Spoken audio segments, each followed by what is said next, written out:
Oh wait, maybe one more in case, because that just leaves one in the end area with it. Now we got two on each end. Sit down. I'm getting your way. I'm sorry. Oh, you're good. What, just shooting a 4.42 with an 867 across 5? None of that. A cannon I bought from the internet. Nice.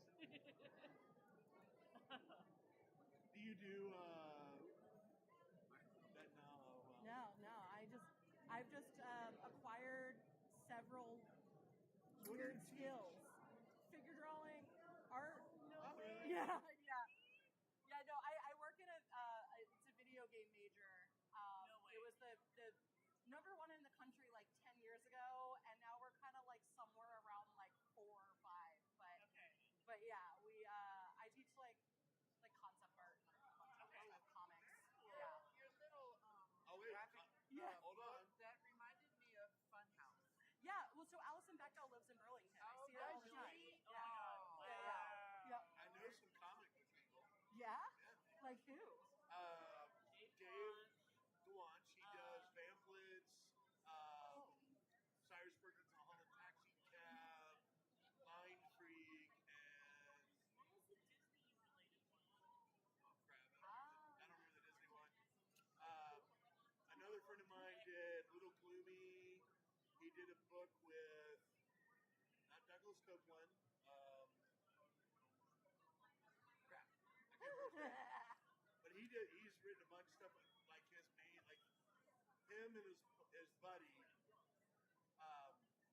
did a bunch of stuff together and then died of epilepsy in his sleep. And he's like, That's insane. yeah. Hey, and they had some weird stuff because they did Little Gloomy and a bunch of Disney stuff like Adventures of Supergirl, Astro Kid, something else. Okay, yeah. And someone, okay, hold on.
Flutie and all this stuff. He's like introduced me to stuff, and then like I met guys at Image and Dark Horse.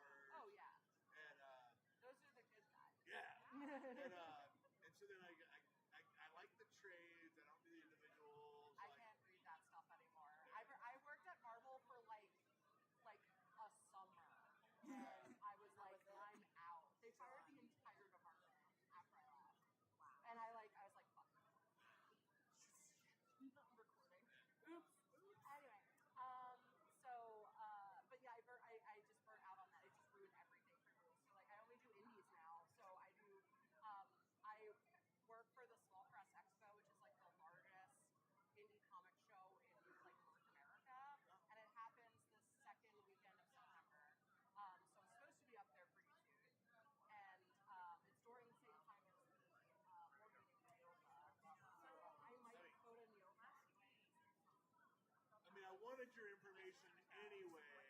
Union stuff. I wanted your information anyway. Yeah. I definitely want it now. But so, like my buddy that has,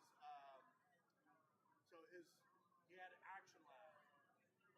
Some weird hostile takeover happened, and he had to buy all of his stuff from his. He was like the CEO of Action Lab. And somehow it got like hostile takeover. I feel like I kind of heard that. And he had to buy back Cyrus Perkins, pamphlets, Zombie Prom, and something else because that's his stuff. Often. And it was like, he's like, dude, it's my own. That's a lot of. That sucks. I mean, there's a lot of like the early online cartoonists signed with like all these like weird little companies that took their IPs, and then they would be like, oh, hey, we want to make this new movie, we want to make this TV show, and they had first right of refusal, so they like lost out on tons of opportunities, and it just like tanked their stuff ultimately. Every now and then I side quest our meetings at work, and my employees learn a little bit more about me. It's like, I started out with a film degree. Yeah. And I did a lot of stuff. And I'm like, you guys don't understand. Like, I did music industry stuff. Yeah. And films. I said, people will buy your film because they like the idea, the story of it. They will never release it, but they now own it, and they can take the story from it. So something you create will never see the light of day, but ideas of it. And it's wildly frustrating. Yeah. Or you can buy it back somehow. Right. Not happening. So like Austin has the Sims Foundation, which is a mental health, kind of like a foundation for artists to get healthcare and mental health. Well, Sims was in I'm totally drawing a blank on the name right now. Like he dated Renee Zellweger. They were this huge heavy metal band coming up, and they made this whole album, and their record label shelved it because they liked the songs and were going to give it to other people. Oh. And so, and so that's like, the worst. so, God, I can't remember the name of the band, but it's like some religion, like not like Sepultura, but it's like some religious kind of name. Like they're heavy metal, and so like there's the album they did shelved because they wanted all those songs to go to other artists, and it never saw the light of day. And so he killed himself in depression. No. So in Austin, we started the Sims Foundation, and so it's like a foundation that helps provide mental health or just like medical stuff for artists and musicians and all this other stuff. And then what's funny, so I was doing all that in the 90s. My sister marries this guy. I don't know, they've been married, well, obviously 15 years because their daughter's like 15. His best friend was Sims. Wow. And it was like, went to high school with him and his brother. And it's like, his brother kept playing, like, but he does a lot of producing work, and he, like, plays Ministry and, like, Butthole Surfers, and was, like, a touring musician for a long time. And then it's like, some of the people that I know, it's like, I went, like, not industry, but whenever I left Austin, I went to Seattle, and I worked for a company that digitized audio and video. Oh, that's so cool. In the beginning of Napster. That's awesome. So we were the corporate side of it, and Napster came out. So of course we're like, guys, like you can't share shit, blah blah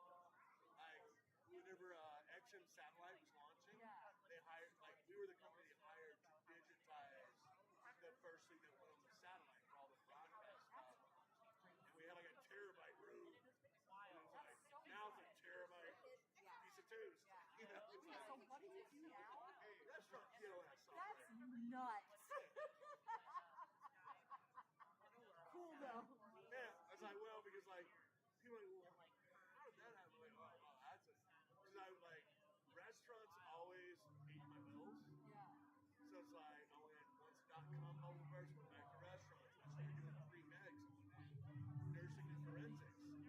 But so many people in Seattle like were going back to school. It was like a 2-year waiting list. So I was like, okay, I'll maintain this restaurant thing. And I went to San Francisco to help my buddy with his restaurant concept and help it grow. Next thing I know, like I moved, changed companies, met my friend. That's great. Oh, here we go. All right. Tell you later. Yeah.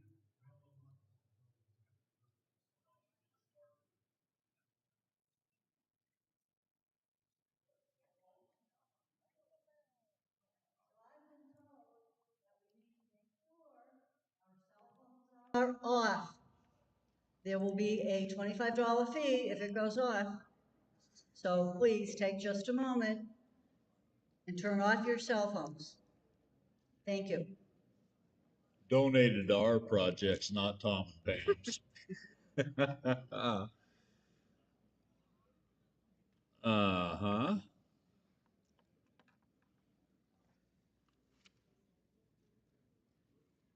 Okay, so you call them to order. And you want me to read that?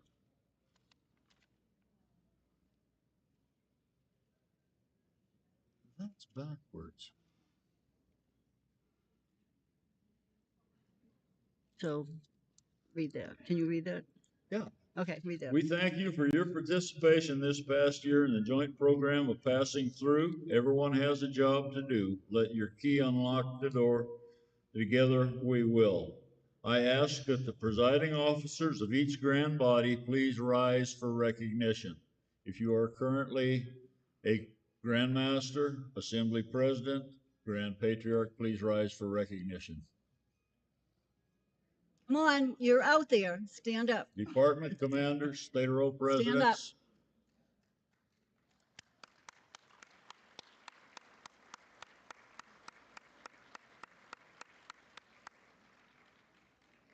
Thank you. At this time, we wish to thank our friends from overseas for their time to visit us. That Do was we have Timothy. any in here? That was Timothy. At this time, we recognize the elected, appointed, and past officers of the IALAPM, General Military Council, IARA, and the Sovereign Grand Lodge. Would you please rise for recognition?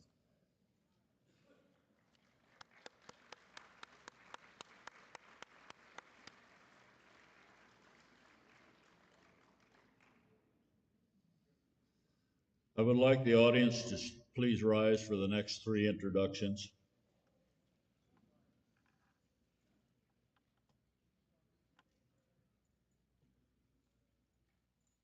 You better get started.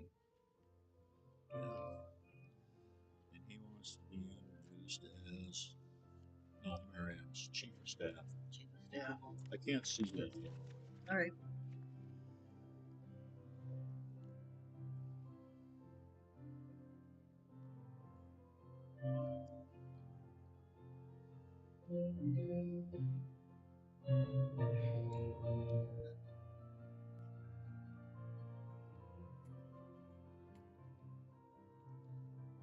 Oh, they're all walking in at once. All right, go ahead. Let me get down here a little A little further. bit further.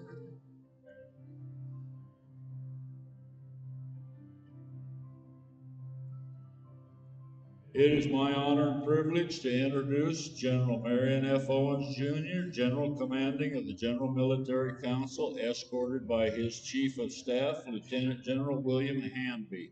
Would you please be seated on the dais?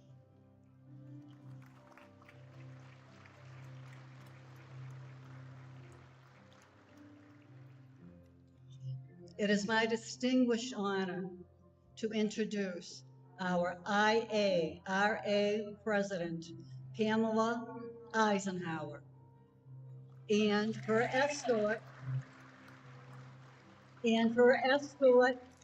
Sister Diana Schmiegel, who is her marshal.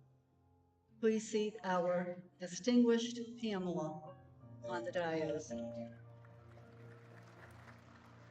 It is my distinct honor and privilege to introduce the Honorable Thomas J. Calabrese, Sovereign Grand Master, escorted by Lieutenant Colonel Clark. Please join us on the dais.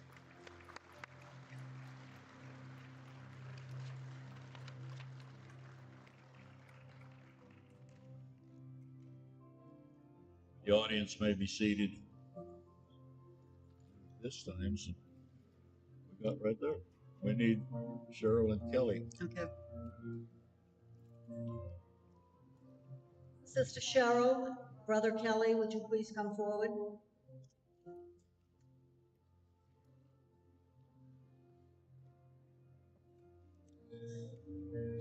And then we can just turn it over to them.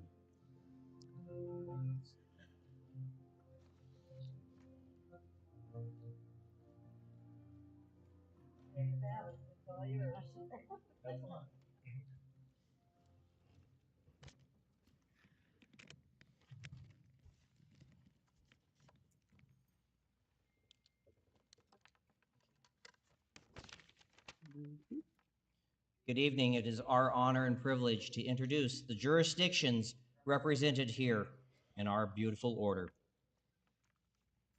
As the flags move around to post,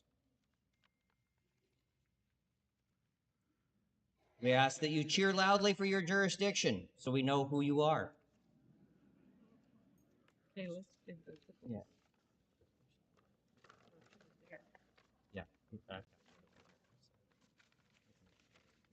Let's see now. Yeah.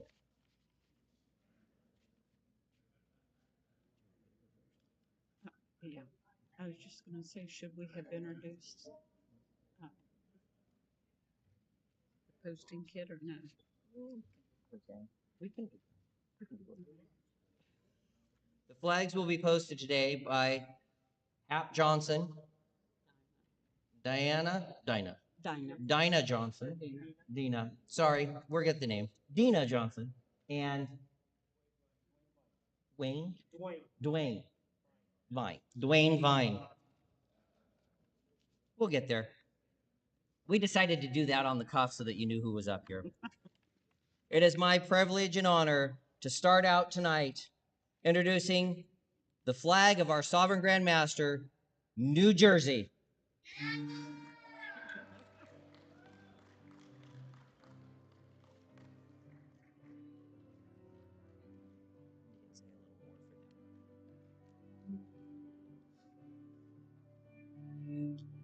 And it is my honor to introduce the flag of Texas of the jurisdiction President Cam Eisenhower. Ohio, the jurisdiction of our General Commanding, General Marion Owens.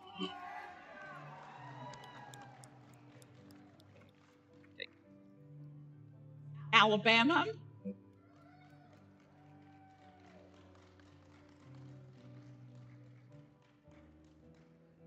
Okay, go ahead. Alberta.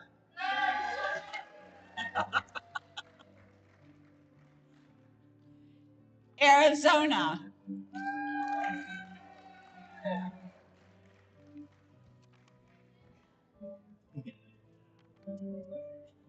Arkansas.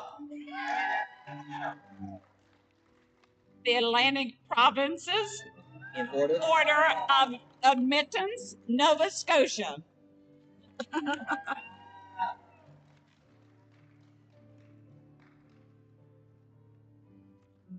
New Brunswick.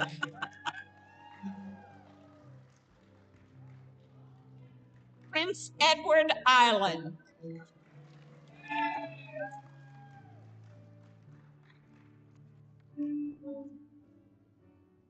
Newfoundland and Labrador.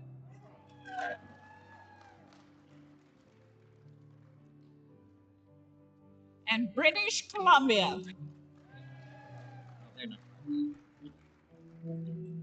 No. California.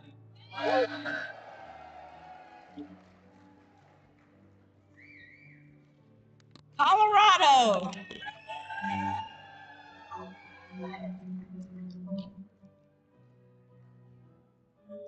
Connecticut.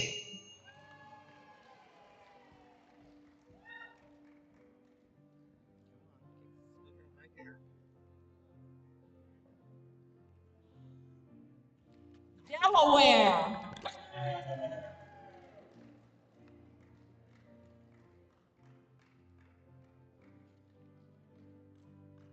District of Columbia. This is yours.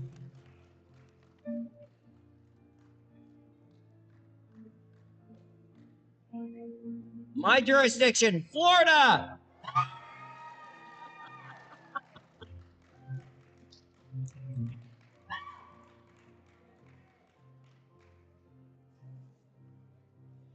Georgia.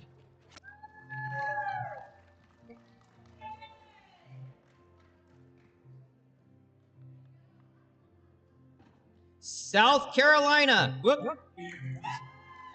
Hawaii.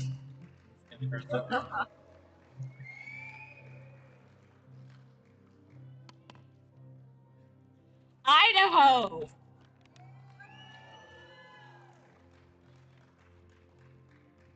Illinois. Yep.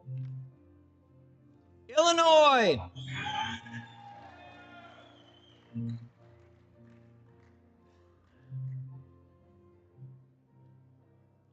Indiana.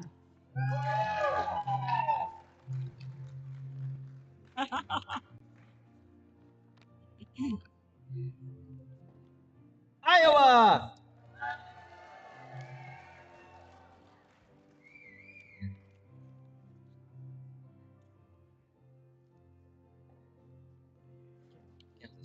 Kansas.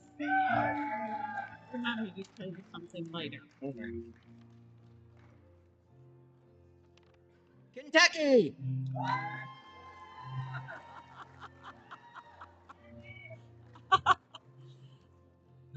Louisiana. My girls are screaming. I know.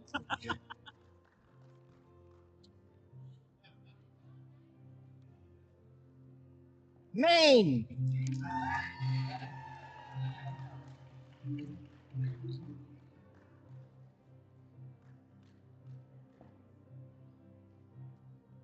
Manitoba.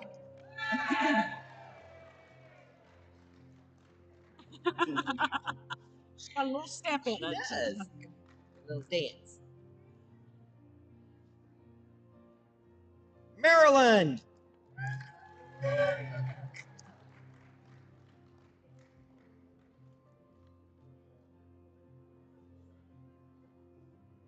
Massachusetts.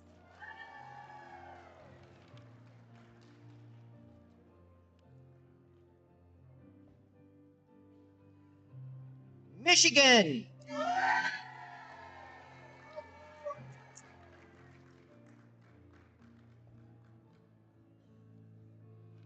Minnesota.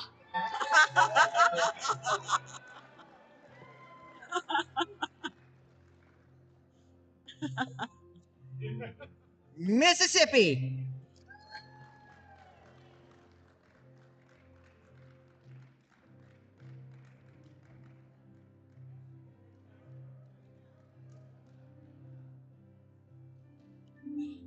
Sir. Missouri. Sorry, watching. Montana. Look at each other again.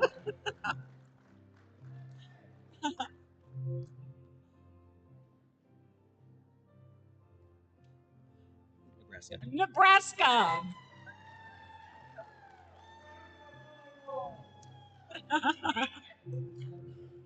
Nevada.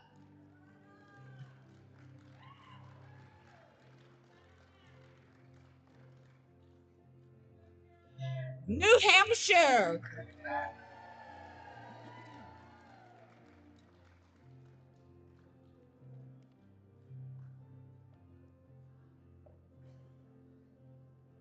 New Mexico.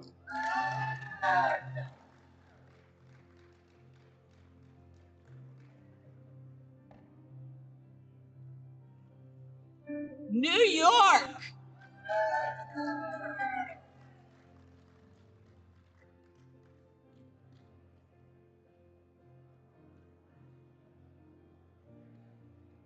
North Carolina.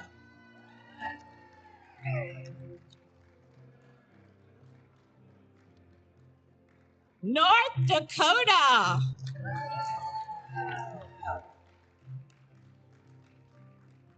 Oklahoma.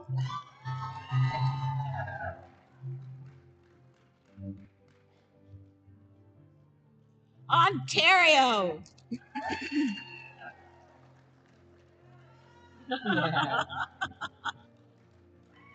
Careful.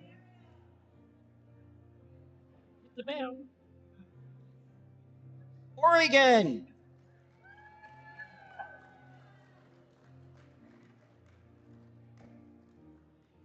Pennsylvania.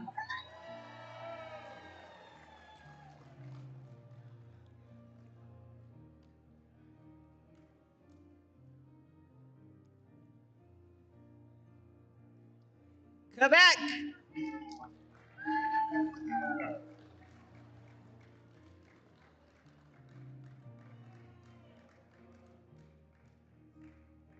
Rhode Island.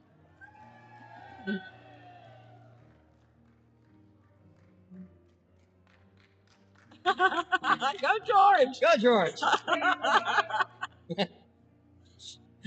Saskatchewan.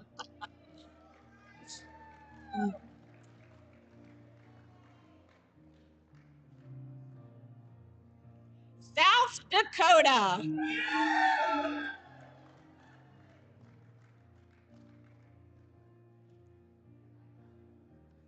Tennessee.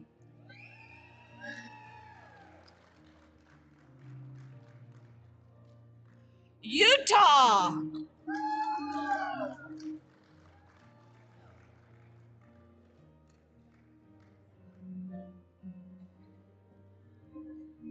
Vermont.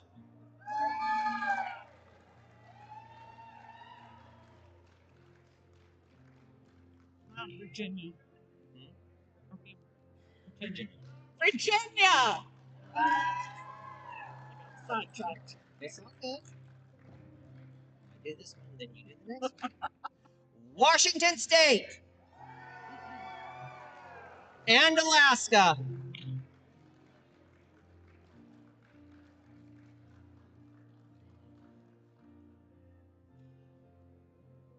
West Virginia.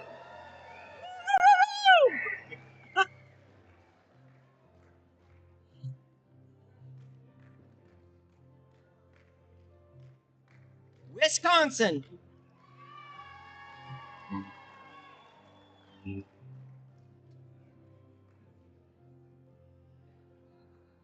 Wyoming.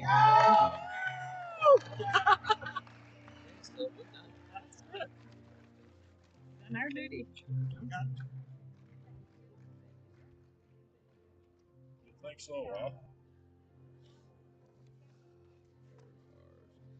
And Where's the invocation? what did he do? Take. He took it as.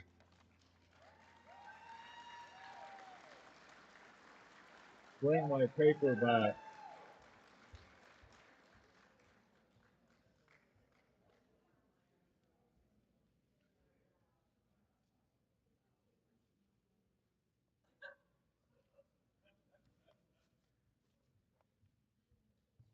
You're doing invocation?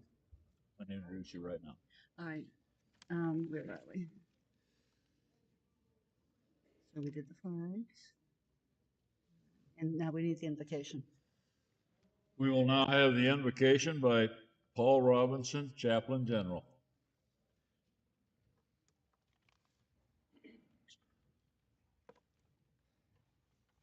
Let us pray. Gracious Heavenly Father, thank you for this wonderful day and the many blessings you've given us. Thank you for this time that we can come together as odd fellows and practice our beliefs and improve our fraternity. Give our leaders strength to lead us in the right direction and have our fraternity improve greatly. Thank you for our safe travel mercies here and when we return. And thank you for the time that we can meet old friends, meet new friends, and have fun and have a great time. In your name we pray. Amen.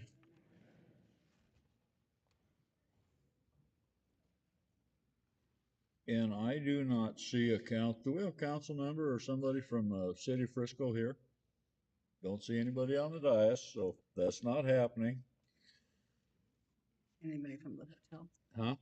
Anybody from the hotel? Anybody from the hotel here to speak? You didn't arrange anybody.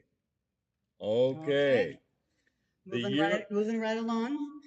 The year passing through, everyone has a job to do. Let your key unlock the door. Together we will. Program and awards presentation. You have 3 minutes each.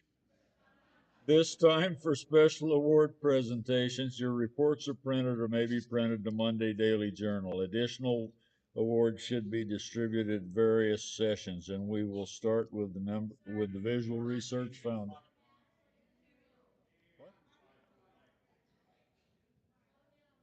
It's not working? No, you're going too fast. Well, I'm in a hurry to get done. We started late. We're starting with Visual Research Foundation, and that's Mark Ulrich. Go ahead. We're going to start with the visual research. Mark Ulrich. 3 minutes.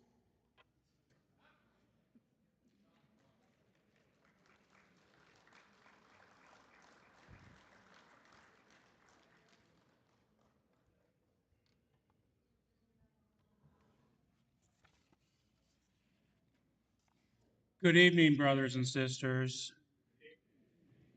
Tonight, as my committee comes forward, I would just like to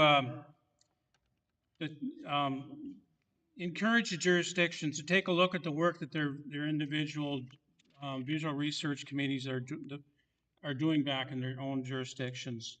The work that they do within the jurisdiction and the people that they helped, and consider applying for the Hugh J. Bradley Distinguished Service Award.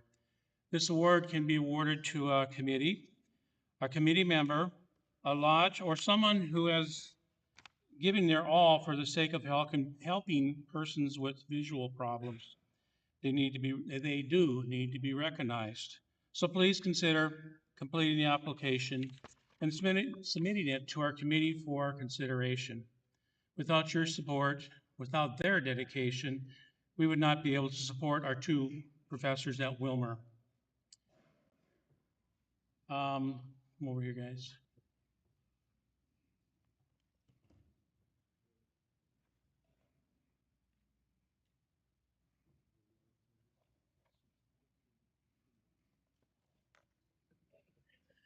Okay, our 4th place award impressed me, as a number of Rebecca lodges contributed to the Visual Research Foundation.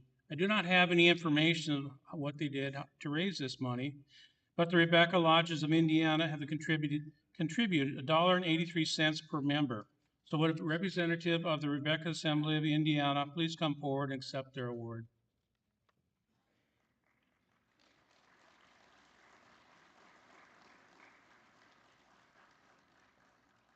The 3rd place award goes to the Grand Lodge of Florida for contributing $1.88 per member. So would a representative from the Grand Lodge of Florida please come forward?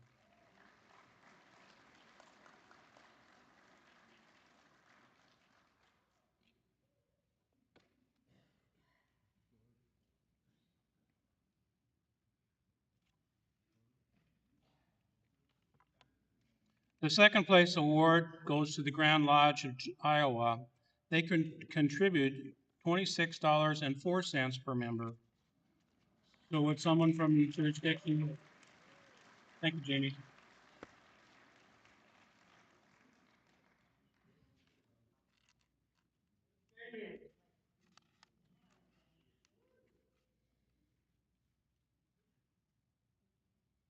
The 1st place award goes to the Grand Lodge of the District of Columbia. They have contributed a total of $34.72 per member.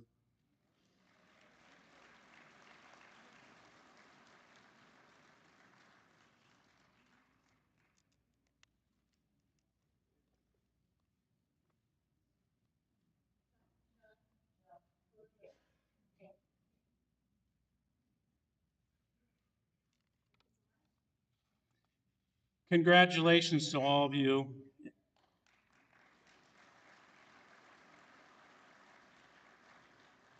And on behalf of the committee, we'd like to thank all of you for your support. Last year, I informed you that we'd be arranging a tour to the Wilmer Institute this past May. Well, what could have happened did happen, and we were not able to meet the deadlines for the Tomb of the Unknowns weekend, so we had to postpone our plans until May of 2027. We will have a tour this coming May. And right now we're estimating to be approximately $60-ish. We don't have any contracts signed until we finalize our contracts. We'll let you know. So please keep an eye out around the end of the year, December, towards the first of the year. We'll have information out informing and get you all registered and visit the Wilmer Eye Institute. I've been there several times. The committee has been there several times, and it's quite a place to tour. At this time, I would like to share a short video with you about the Rising Star Professorship Program that we support at Wilmer. So would you please play our video, please? A survey that Margaret Couple done about 50 years ago said the #1 healthcare employee of Americans was women. This survey was repeated a few years ago, and the number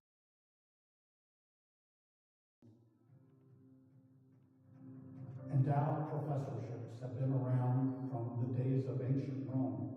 What's new about this rising professorship program is instead of giving it to the most senior, most distinguished faculty, it's our investment in the best and brightest young people right at the beginnings of their careers, and it's our investment in the future and making things happen at Wilmer much faster than they can happen elsewhere. I'm Paul Checkout. I'm a physician scientist in the cornea division at Wilmer Institute. So I do two types of research. One is using advanced imaging to develop better measurements or biomarkers for corneal infections, which are the leading cause of corneal blindness. And secondly, we use telemedicine and artificial intelligence to expand access to diagnostic algorithms that can detect diseases wherever people are in the world, and no matter what kind of disease they have happening in front of the eye. Our dream is simple but very difficult to achieve. Our dream is a world where nobody needlessly goes blind, no matter who they are or where they live. And what that involves is a really Herculean effort, including by many faculty at Wilmer, to develop the technologies and treatments that can prevent blindness or cure and reverse blindness. And these are things that require immense investment, both in the individual researcher and in the team supporting them. And that is exactly what the Rising Professorship provides. We felt we wanted to give back to Wilmer. Every time you give money to any organization, it doesn't mean it's going to save the world. If you can help someone, that's a success. On a personal level, I feel a lot of gratitude that I was able to be part of the Rising Professorship. And also, yes, a sense of pride. Like, I almost sometimes feel like Nicole's my son. I just feel so proud, and he's so delightful, and he's so intelligent, and he's just brilliant. My name is Cindy Kai. I'm a retina specialist at the Wilmer Eye Institute. So I'm a practicing vitreoretinal surgeon, so I see patients in clinic and also do surgeries in the operating room. And in terms of my research, I look at social determinants of health and how they affect diabetic retinopathy care, taking an informatics approach, so seeing if we can use all the data that we have in our electronic health record to see who might need additional resources. I would say I started this work from clinical experience during my fellowship, meeting and seeing patients with diabetes who get really bad diabetic eye disease and ultimately go blind, and it's just so devastating. They're often young, they can't go to work anymore, and when we talk to them, it's not because nobody cares about vision. Everyone cares about vision and they want to come back for eye care, but it's all these other aspects of their lives that prevented them from coming back. Because of the Rising Professorship money, we are able to do the research at a much faster pace, meaning that we're able to get to that hopefully final outcome where we're able to predict patients who aren't able to come back for care and offer them social resources much faster than we otherwise would. From my earliest childhood, my parents, my grandparents taught me that giving is an essential part of our lives. So the idea was, well, where are the next generation of leaders in ophthalmology going to come from? These days, by the time somebody's offered a chance to be a leader in ophthalmology, they've had to accomplish an awful lot. And that was the idea of the Rising Professorship Program, to identify people who have the potential to be leaders and equip them to become the next generation of leaders in ophthalmology. My name is Tom Johnson. I'm an associate professor of ophthalmology. I'm a glaucoma specialist and a translational neuroscientist. So in the clinic, I treat patients with glaucoma, which is an age-related disease that can cause blindness. The problem with glaucoma is when it causes vision loss, it's permanent. We have no way of restoring vision once already lost. So in the laboratory here, our goal is to use stem cells to actually restore vision after it's been lost. This is something that for a long time people have said would take decades, if it's achievable at all. And in the past 5 years, we've really made significant headway to get it to the point where we believe that this is feasible, and it's just a matter of time. And because of the Rising Professorship, when this does become available for patients in a clinical trial, that will occur years before it otherwise would. Dr. Johnson's doing such important work that we are proud to be able to be involved in funding some of that work. The truth is, it's not for my generation, and it may not even be for the next generation. But at some point, my sister's children and her grandchildren, and I guess everybody has the hope that eventually will cure blindness. We shall see. Our generous donors want to be our partners, and it's very delightful when they're able to see their rising professor and see them be successful and get promoted and become famous. It's really quite inspiring. So it's exceeded my expectations, our ability to generate these rising professorships and then see the recipients blossom.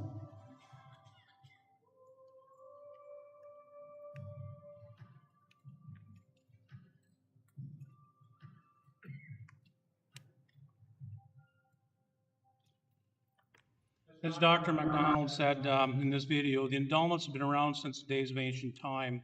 What Wilmer is doing is they're offering their brightest and their best talented doctors and researchers the opportunity to start their research early in the time of their careers, rather than when they're more comfortable in their later years.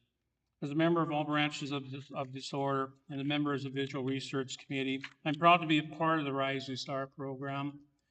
And I look forward, probably not in my lifetimes, but it's my hope for my grandchildren, for the fruits of the Rising Star Professorship Program may have an impact on their eye health. Please stop by our booth this week. Check out our big eye lamps, our raffle items. We have a lot of neat things to offer this year, and I thank you all for your support, and thank you. And look forward to visiting you at our booth. Have a great week, guys. Thank you. Thank you, Paul.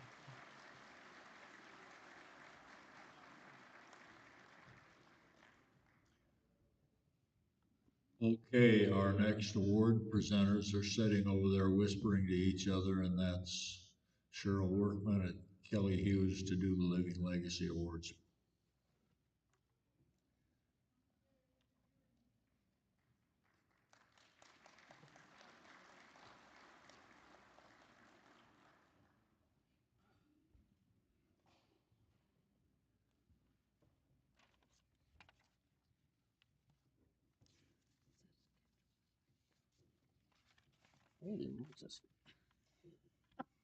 Sorry about that. I just got to read the number up here.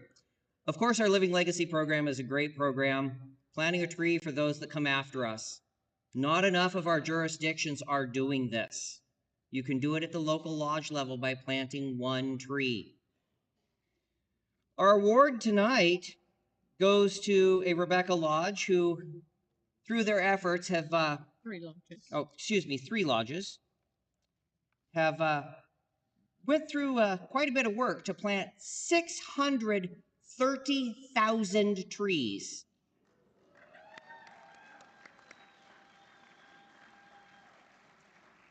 This award goes to Saskatchewan.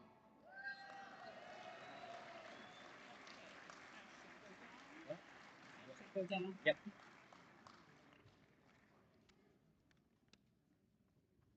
No, she's coming.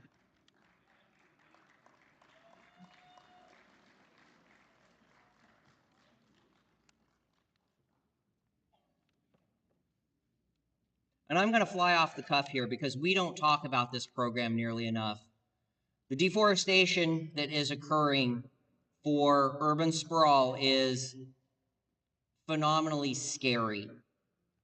Go back to your jurisdictions. Every tree counts. Every tree matters. And you know what? Even if you just plant one in your own backyard. Good? Yes. All right.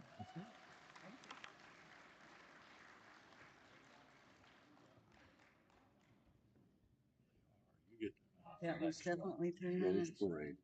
Rose Parade. Okay.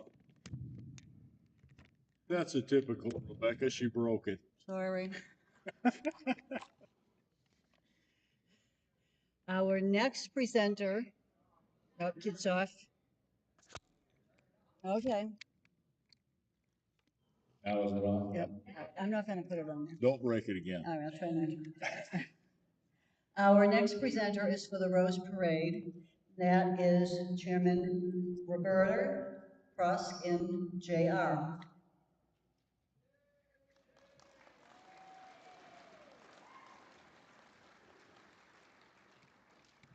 Do it without breaking it? Better than me. Okay.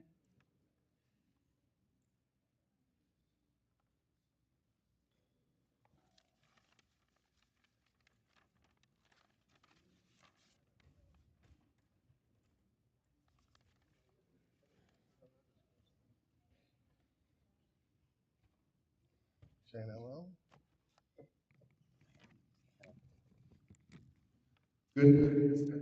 Good evening. Welcome, brothers, sisters, and the dignitaries. I get to bring you a brief information report from the Rose Club. Let's see. 108,000. This year, we're going to start with the money. No, we're going to start with the money. So, Rose Parade. This thing is a little shaky. Rose Parade floats are not cheap to build. The reason we are in the Rose Parade float business is for advertising. We as Oddfellows and Eurekas do not have much of any advertisement on the professional level, period. And I know you may not believe that the Rose Float is a professional advertising tool, but I will argue the Rose Float and Parade on any given year is seen by over 130 countries. Over 500,000 people attend, including a rainy day in Pasadena, and millions watch on TV that day and see the float.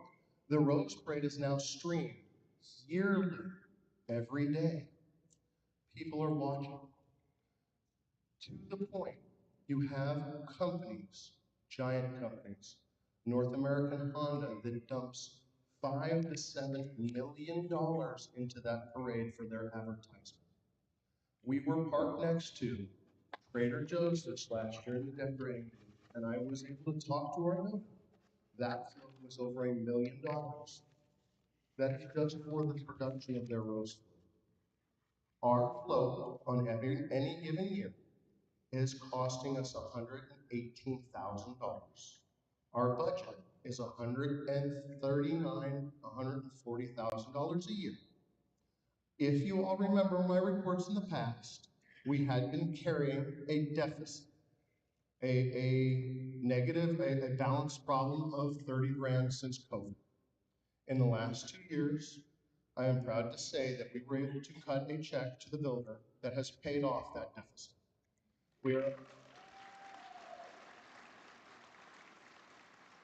We are now into this budget year, and we are at $108,000 that we owe presently. So I'd like to believe we are in a very good position as far as where we would be normally. We still need money. We're always going to need money. The donations are going up, and I thank you all, and we do it for you. Briefly, I'm going to mention, and I hope you all saw this float this last year, Together We Grow. I am proud to look you all in the audience, and I hope you all saw it. That float brought you all an award. That award was not a small award. That award was the Golden State Award that is given to the most outstanding depiction of life in Southern California. That award is an award that is usually fought for from floats that are $500 and more $1,000 floats. So for our little lovely float to pull that kind of award, it is very, very nice, and it is something to be very proud of.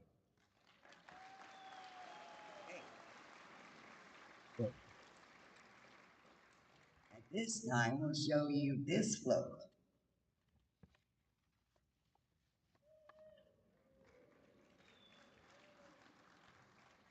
This is this year's float. It will be Liberty Flies High. When he gets it, he'll get it, but it's just Liberty Flies High. We as in the committee felt that the Tournament of Roses brought us a theme this year of welcome. That is it, welcome. When I watched the presentation of that theme, the first 5 minutes of their speech, literally thought I was sitting there with goosebumps thinking, man, they're talking about Odd Fellowship. And then they turned this real hard corner and went, welcome, and started talking about cities. I was like, okay, well then that doesn't really help us.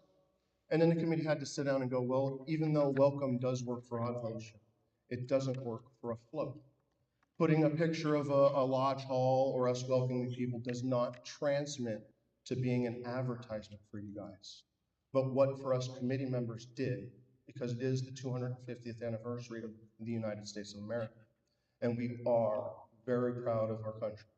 We did go with a little bit more of a patriotic thing. So that's what we're bringing you. We're going to go ahead and move into the awards so we can wrap it up so we can give it to the next person. Okay. We did something unusual this year with the awards.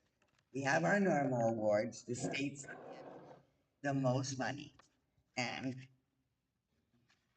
states that give most money, grand lodges and lodges and even the whole state. It's been fine in tracking. Sixth place, the jurisdiction of Maine. Please come up, line up, and we'll take a picture very quickly. Fifth place, jurisdiction of Hawaii. Fourth place, the jurisdiction of Colorado. We stuck together. Third place, the jurisdiction of Pennsylvania. Second place, the jurisdiction of Iowa. First place, the jurisdiction of California. Don't have this to me. All right.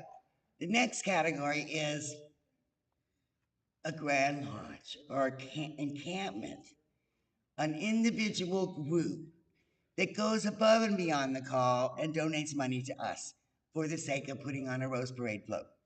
And so we call these top generous donations. Okay. Fourth place, Perseverance Encampment from Pennsylvania.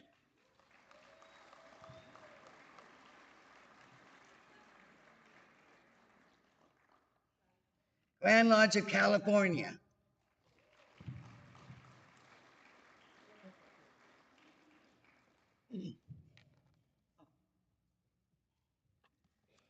Okay.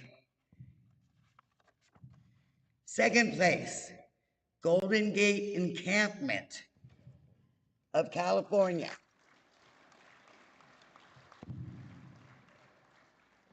And the last one is the Grand Lodge of Iowa.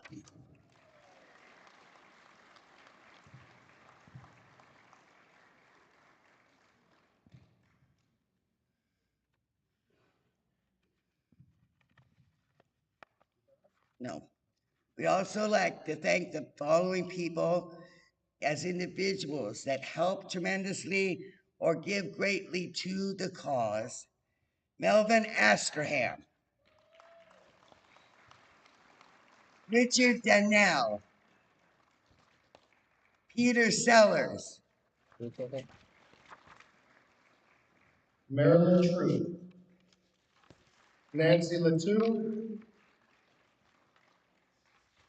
Deborah Laverne, Jamie Clark, and Rita Cooper, and Marcy Harper Simon. We thank you all. If you're here, please come see me and get your award, and we'll get a picture afterward. Thank you for your continued support. Please understand we do it because we love the order and we want it to thrive. If you're a member of the float family, on,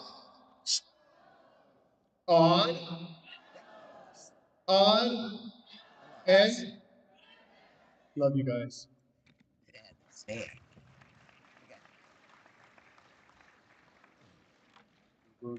Forget you. Yeah, it was good. Thank you so much. Thank you. That's you. No, we have one more to do.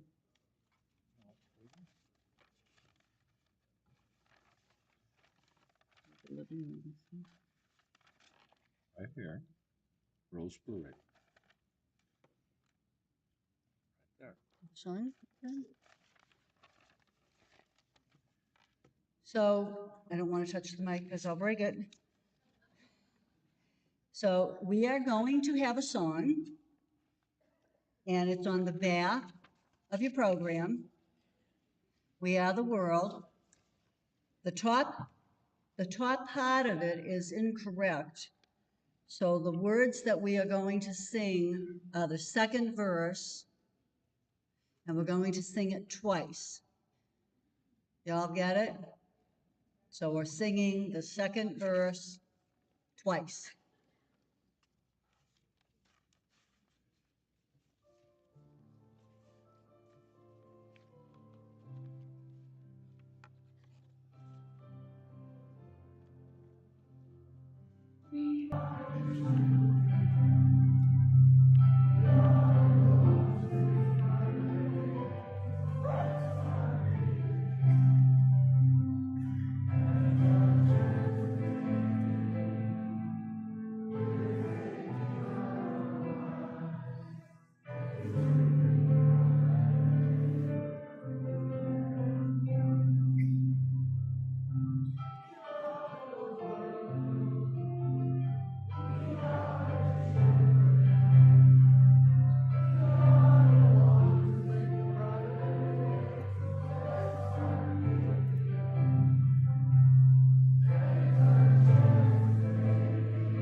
We are now going to have the membership, and that will be Sister Michelle Heckett.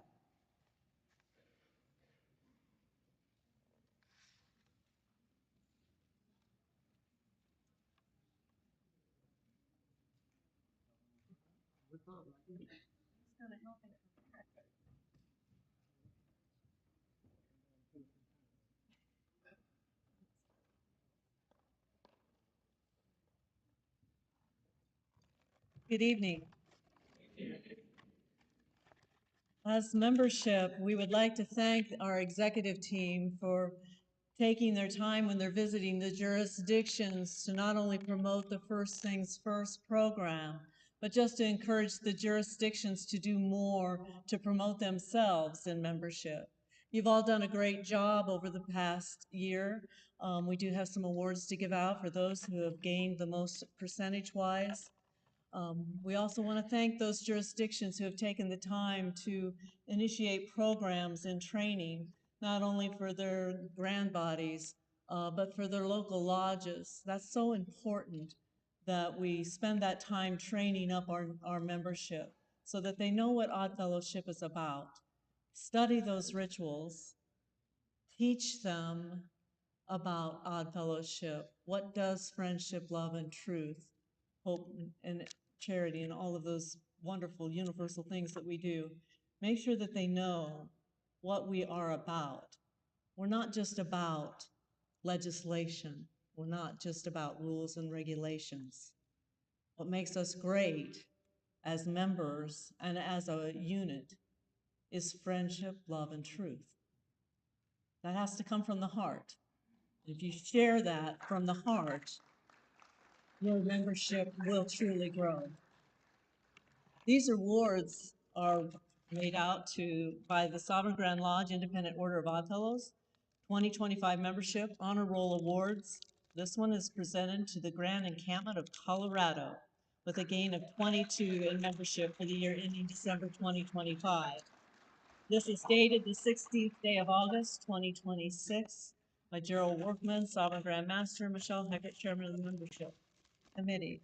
All of these awards say the same thing, so we're going to read it once, but we will read the, so if you'll come up and get your plaques, please. Colorado.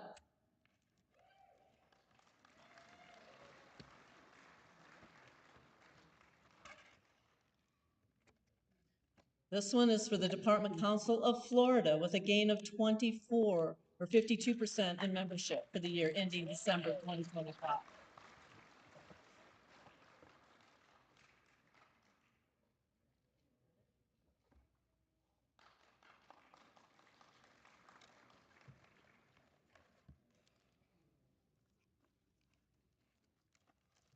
Why don't you just stay up here? This is for the Grand Lodge of Florida with a 3.7% in membership.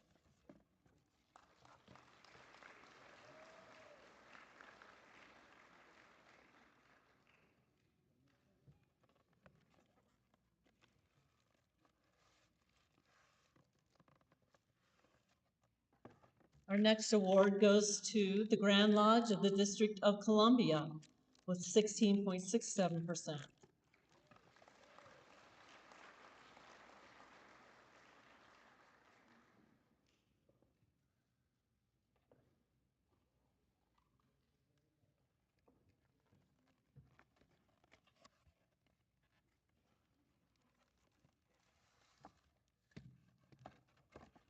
Our next award goes to the Grand Lodge of South Dakota with a gain of 35 or 3.29% membership gain.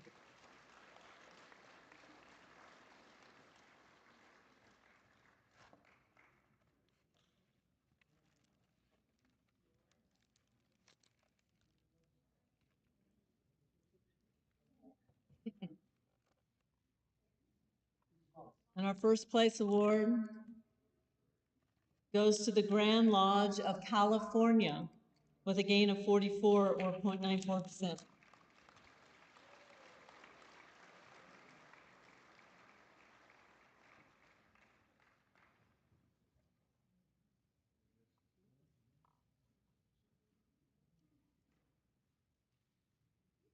We thank you all for your continued support.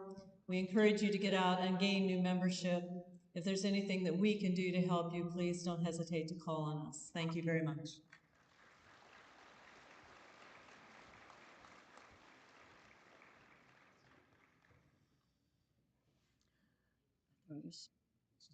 We'll do the arthritis. Yeah. At this time, we will have the Arthritis Advisory Board. Clarence Plant, would you please come forward? Here he is.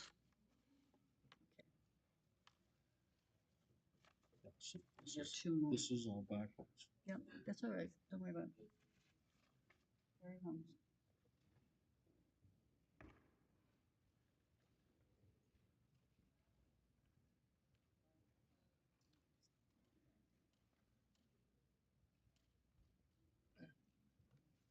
First of all, I'd like to say how sweet it is that we as brothers and sisters will come together for one purpose and one purpose only. And that's to show our appreciation and the support in the area of humanities.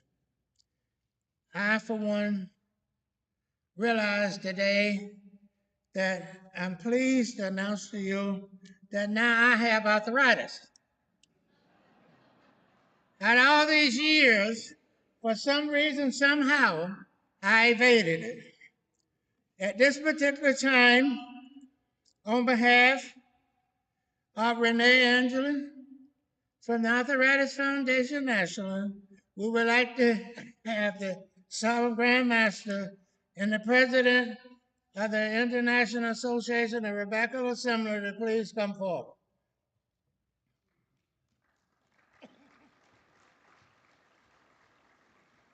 And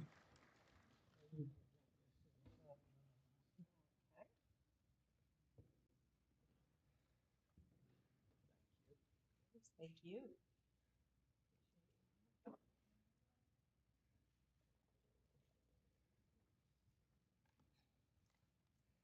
the President of the International Association of Rebecca Assembly, the Texan.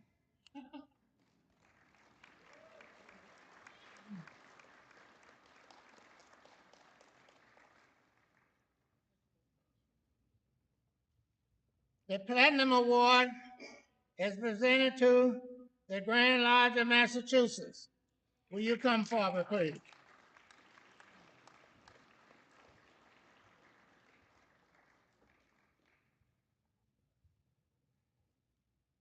The Silver Award is presented to the jurisdiction of California.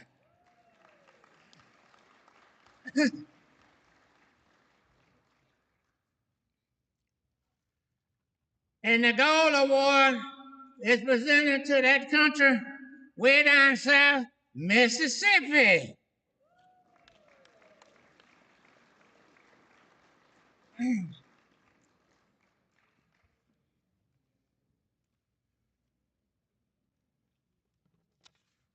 My brothers and sisters,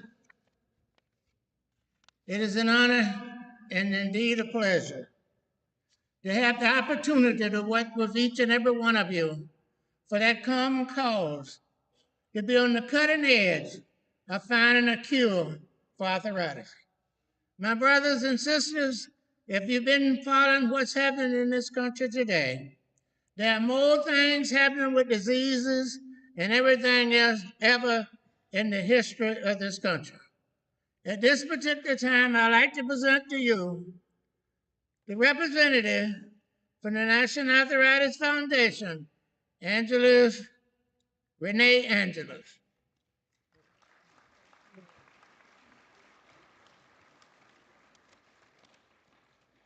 I gotta get my readers. Wonderful. Thank you very much, Clarence. And good evening, everyone. It is with a true privilege to be with you today.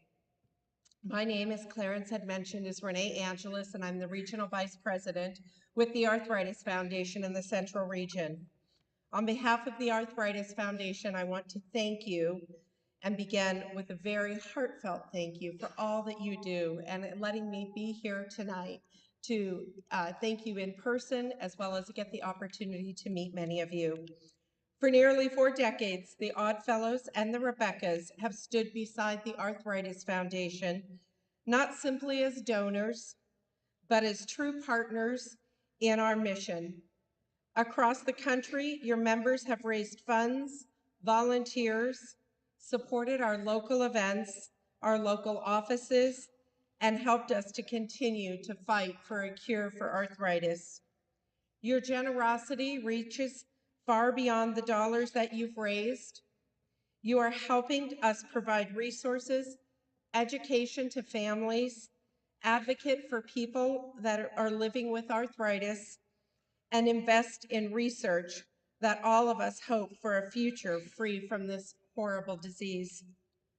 I have been with the Arthritis Foundation for 10 years, but this mission, is much more than a career for me. It's on a personal note. My daughter was diagnosed with juvenile rheumatoid arthritis when she was 2 years old.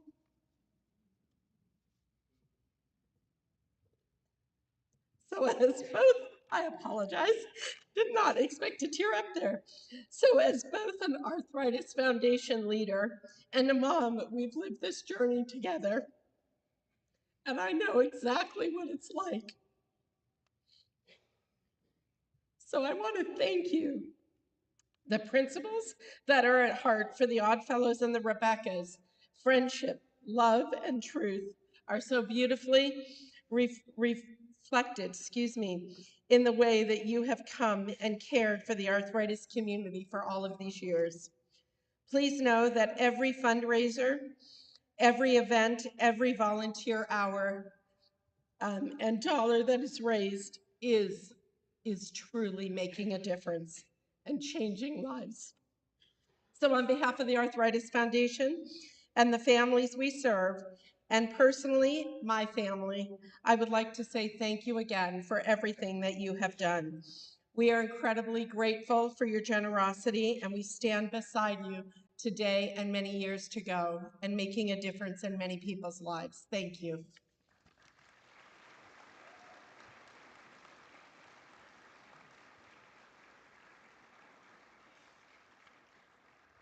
God bless each and every one of you. And Sovereign Grand Master, President of the Association, the Rebecca Assembly, I want you to know I'd like for you to come forward, and we're going to present this check to the Arthritis Foundation. The President, come forward too. And we're going to present this check to the Arthritis. No, you need to.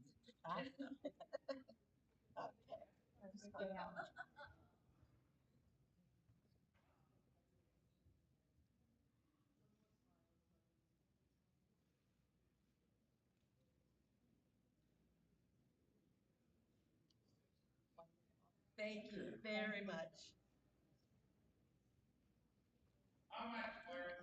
Again, thank each and every one of you for your continued support. God bless you. Thank you. Oh, how much? Oh, you want to know how much? Oh, Jesus Christ, I can tell you. $57,607.77. And thank you.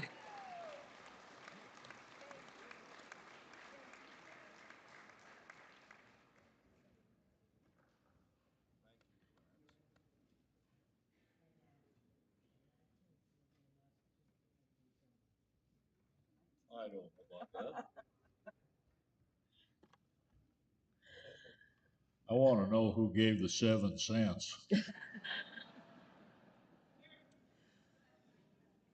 I think we're on pilgrimage for You youth. want to do pilgrimage? Yeah. Okay, let's do pilgrimage. At this time, would the representative for the Pilgrimage for Youth come forward to do some presentations? I believe that's Brother Leonard Bolton from West Virginia and Brother Chuck Lusk from Ohio. Awesome.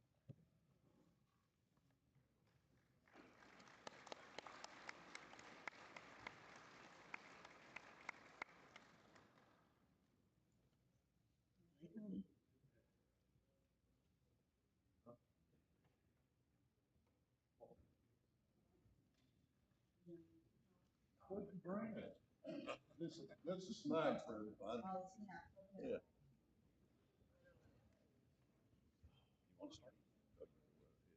See how you are? Reading my notes. Good evening, everyone.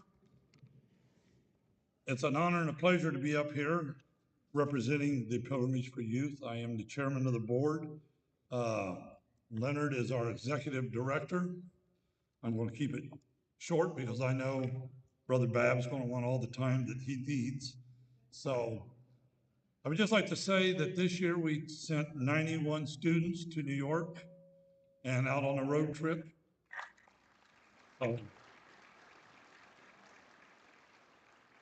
We are slowly building ourselves back up.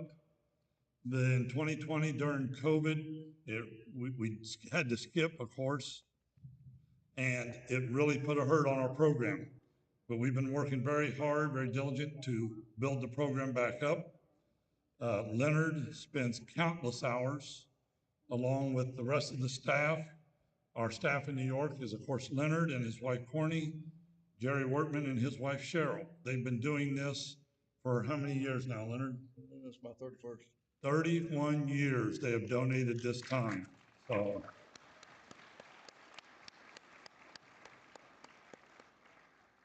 Leonard said he started when he was very young, so I don't know about that. 60. Yeah. So contributions. We're going to pass out a few awards tonight.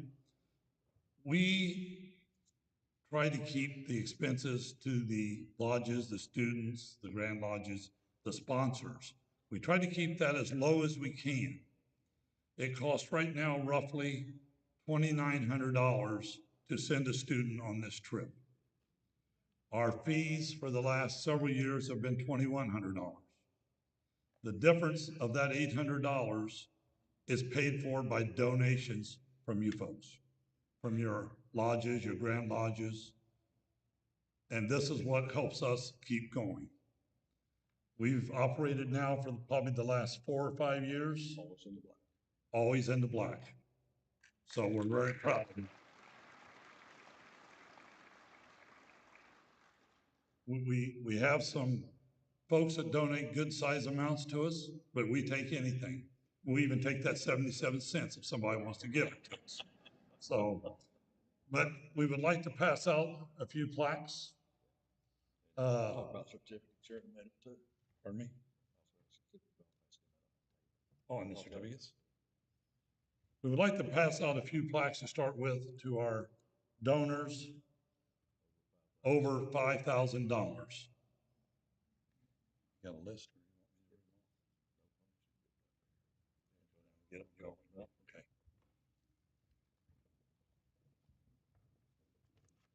As Chuck mentioned, it's when we first started after COVID, we were in the red, and because those were some lean years, and through the generous donations of lodges, individuals, companies, we now have a surplus.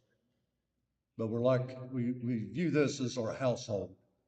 Nobody wants to live in a house and live paycheck by paycheck. So we're trying to set up enough money that this program will always be solid. And that is our goal. We're not trying to make money. We're not a money maker, but we want to make sure that our children are taken care of on the trip.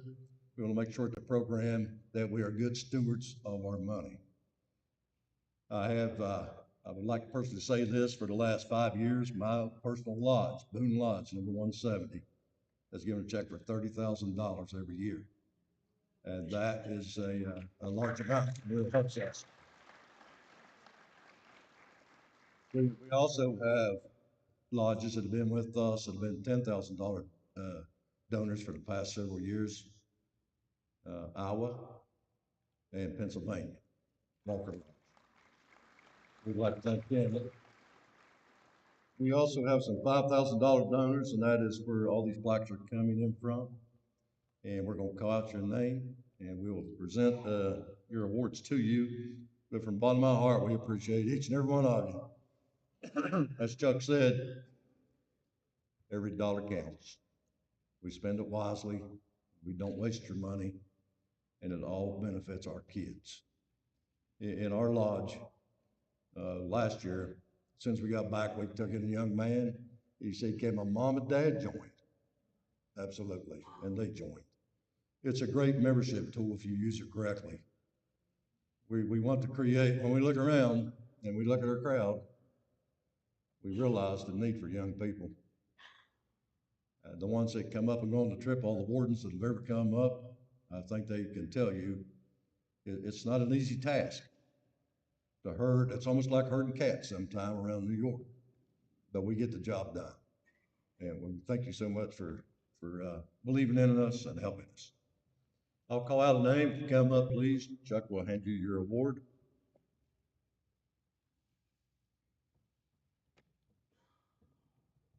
This one goes to Hesperian Lodge, 181 California, $5,000 donor.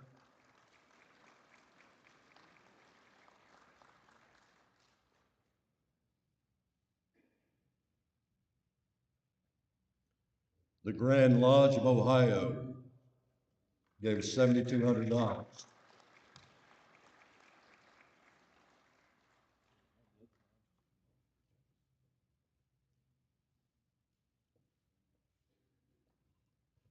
Piketon Lodge. Let me say something about Piketon. Piketon runs a bingo as a fundraiser. They give Ohio 25% of the profit. And this year they've given $24,000.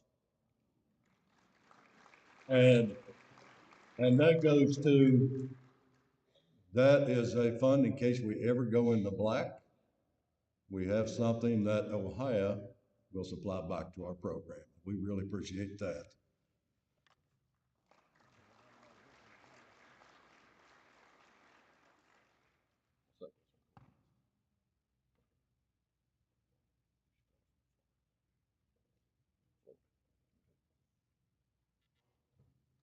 The next one goes to the Grand Lodge of Florida.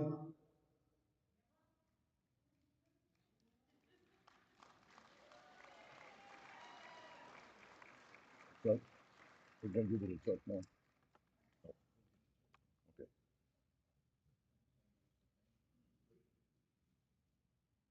Florida gave us $10,000 this year.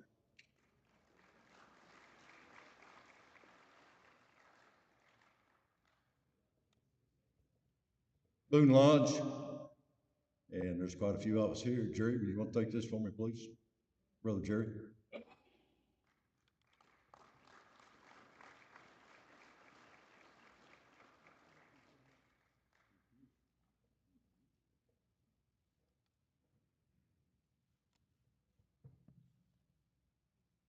Walker Lodge, number 306 in Pennsylvania. They distribute funds from the Mary I. Clay Foundation to be used for youth, and they give that to the Pilgrimage for Youth.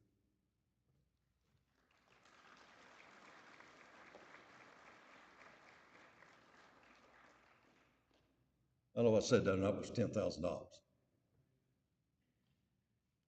And I think we have a representative for Virginia that is going to present Chuck with a check. Would Judy come up, please?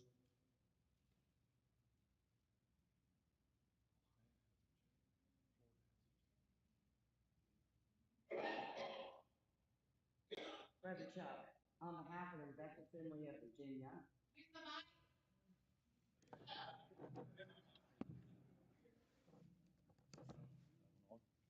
Yeah, it's on. I think. On behalf of Rebecca Finley of Virginia, we would like to present to you this check for $10,000. We do appreciate all that the committee and this project does to give experiences to kids for a lifetime.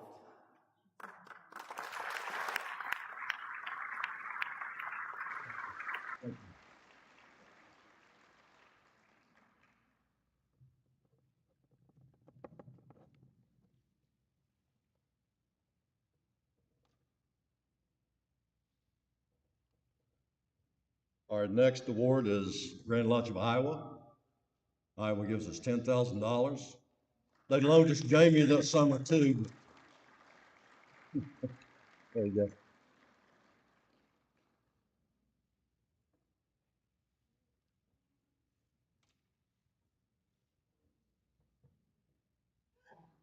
And the last award goes to a young man that you see him sitting at our table at every time we have sessions. And he designs and makes fishing lures. And those proceeds that he makes goes to the Pilgrimage for Youth. He spends a lot of countless hours doing that. I hope he's here this evening. He doesn't know anything about this, but he doesn't know how much he is appreciated by us. That's Robert Ogden Sr. from Ohio.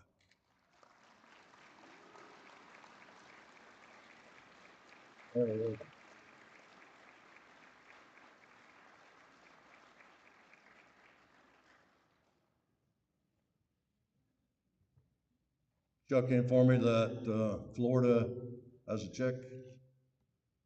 Florida. All right.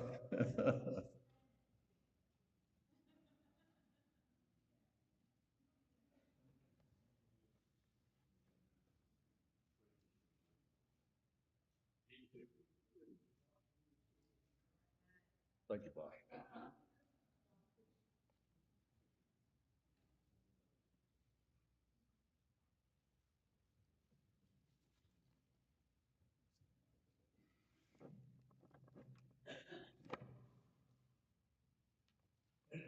let everyone know that Bob went on this trip in 1961.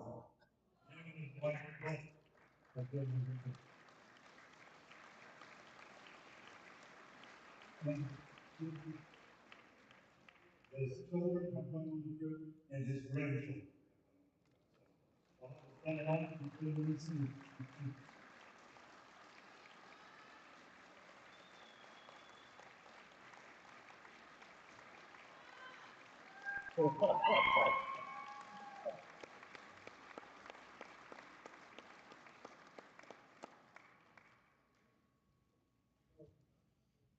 I've retired as a police officer for a while now.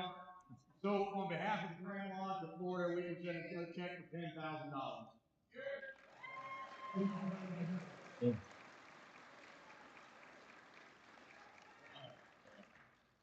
I also have 30-some certificates, and if you come by my table, I have a banner to list all the donors that have given money to the program this year. And also, I want to, and just come by, if I don't see you there, I'll give it to your certificates to your representative or your secretary or somebody, and they'll get that to you. Ken don't want me to speak much longer, so I can tell he's itching to get up here. Oh, another check coming up from Ohio. Anybody else want to write a check? The Grand Lodge of Ohio is a good check for $7,200. We need to continue work we do with our children. Here and tears of all our hearts and we wish you all the best. Thank you.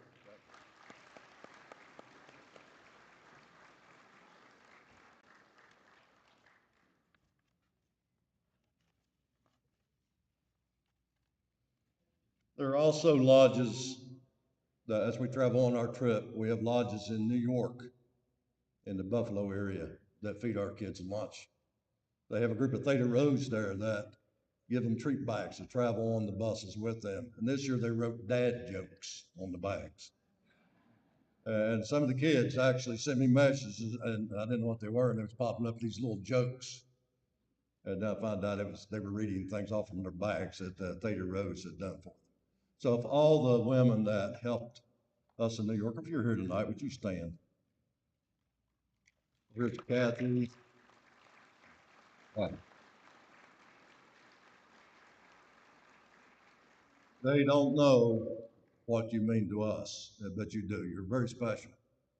We also have a bowling lane in Buffalo that provide a couple of games of bowling for the kids, and they get to eat real bowling alley food. This year, we were paying $12 a head for the food. This year, they donated everything to the kids. And it's the same group of people that just stood up. So thank you for that. In Massachusetts, where's Fran? Is Fran here today? Fran Latanovich. He kind of is our contact point in Massachusetts. This year they catered a lunch for us at Willow State Park in Salem. They also had dinner for them that night at Windsor Lodge. So that's 2 meals, and each meal is anywhere from $2,000 to $3,000. In New Jersey, stand up, please, the ones that help with us.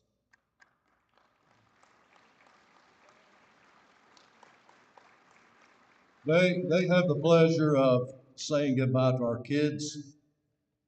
And like Brother Tom said, he made a mistake one time. He said, well, how's the trip going? What did you like best? Oh, everything we did in New York. What did you like the least? And they start crying and said, tonight, because we're saying goodbye.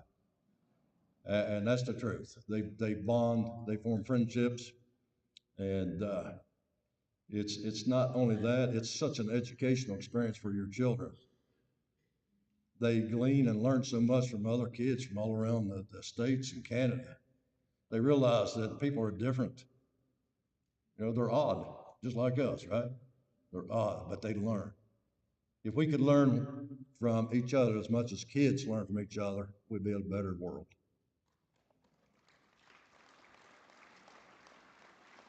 But the last thing, if you'll bear with me, last year, Chuck, you might want to take a seat.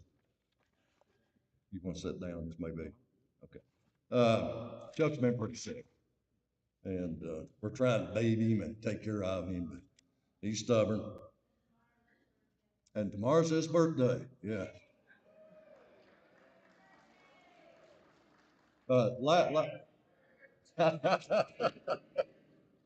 Happy.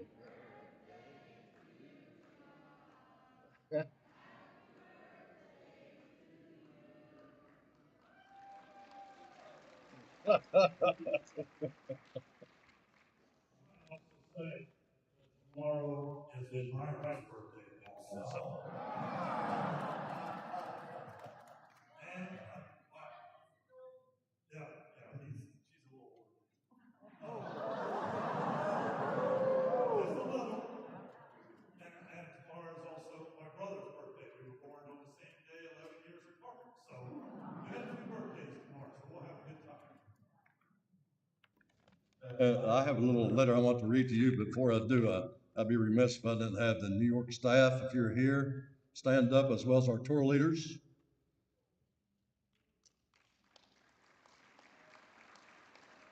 Thank you.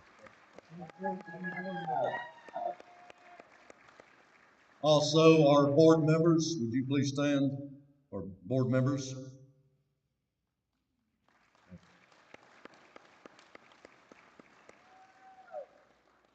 Last year in West Virginia, you met a young lady, and I had a whole something else to say, but I read this just a while ago. Sue brought it to me, Sue Gilchrist. Lily.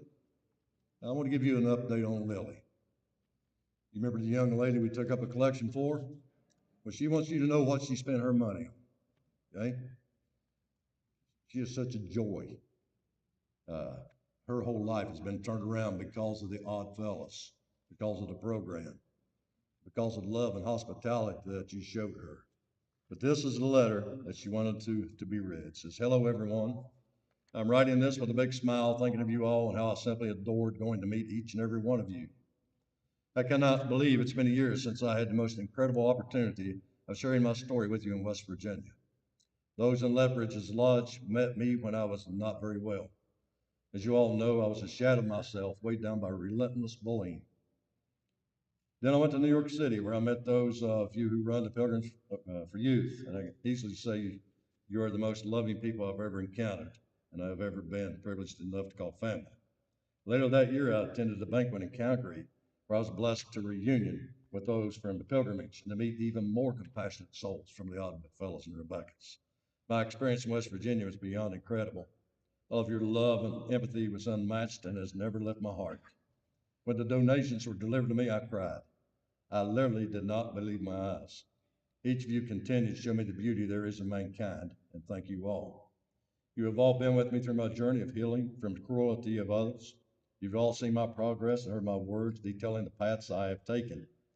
Now I have the complete honor of telling you where I am now, and I hope you feel my love and joy. Truly, I'm the happiest person that I've ever been. My mind is so healthy and full of dreams.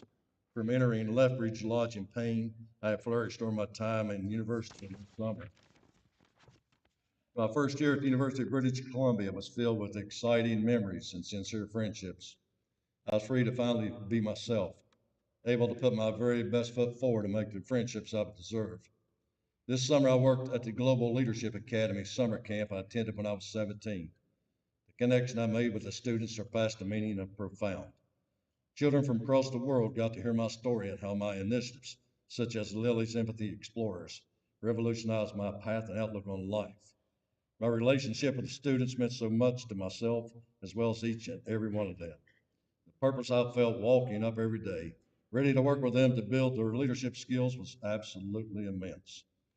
It brought me such deep joy to connect with them all, proving to myself that my own existence is benefiting so many young minds. Gave me a new level of confidence, pride, and most importantly, self-love. Showing these students that I cared so deeply about their well-being and development was the easiest thing I've ever done, as I truly have the world of love for them all. It was hard for me to say goodbye at the end of the session, which is which in turn made it difficult for me. However, it became overwhelmingly clear that my bonds with them had made an immensely deep impact. They said many beautiful things to me about how much they will miss me, that will make them want to be a better person, and how much I have helped their mental health. During my time working at Leadership Academy, I got noticed by one of the directors of the summer camp. He's well versed in public speaking and working with schools and their students to learn the importance of empathy. He admired how I connected with students and has asked me to join him in his next speaking engagement. I will be able to give my speeches on how I managed to overcome the hate I was given during high school. Most excitedly, I will run Lily's Empathy Explorers with the children, so she's put her foundation in place. This is such a huge step into my future, as I will be producing my first prototype of a professionally made set of cards by Lily's Empathy Explorers. I have, in quotation marks, hired my big brother as my graphic designer to illustrate the logo, the images I will have on the cards and in the box. It does not end there. I'm using money that you donated to my plans for Lily's Empathy Explorers to get a pattern for my game and start producing more boxes of cards. The man I will be working with has said that it is not a one and done opportunity. He wants to continue including me in speaking engagements as he believes I have what it takes to reach the hearts and shape the minds of the youth. I am now creating an Instagram and Facebook account for people to start following my progress and learn more about my initiatives, as well as a website. I will make it an organization in which I am able to be hired to speak at schools and implement Lily's Empathy Explorers. I'm beyond elated to prospect the future and proud to be Lily. I need to make it very clear that I can never ever forget the love you all have made me feel. You have all believed in me and loved me who I am before I ever did. It still stuns me to think about the unbelievable donations you raised for me last year. Thank you all for being odd, Lily.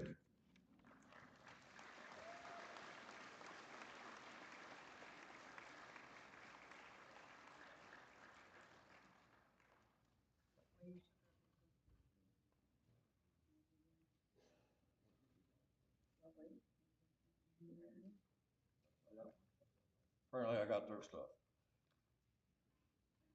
You got it? Yep. We got it. Educational Foundation. Yep. Brother Ken Babb and Michelle Heckert, would you come forward, make some presentations on behalf of the Educational Foundation? One we didn't get was Fraternal Press, and I don't know who that is, if there's anybody here. Well, we went out to done, let's announce it. If there's any. Don't worry about it. Don't worry about it.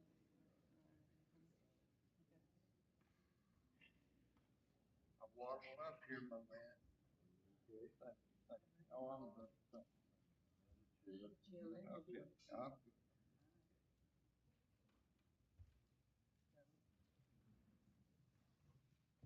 Thank you, Hal. I have peripheral neuropathy. Does anybody know what that is? It's a numbness of your feet, your calves, and your thighs. So I have trouble with my moving around. My good friend Hap Johnson helped me to get up here tonight. I appreciate it. And Leonard, we have a check for you for $40,500 for the scholarships you gave to the educational kids that were on the Pilgrimage for Youth.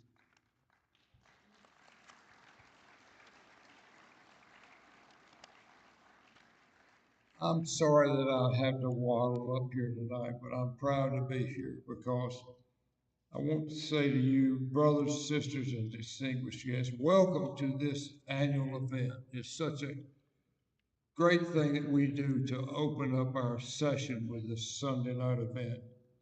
On behalf of the Educational Foundation, thank you for your generous support of our Loan and Scholarship Fund.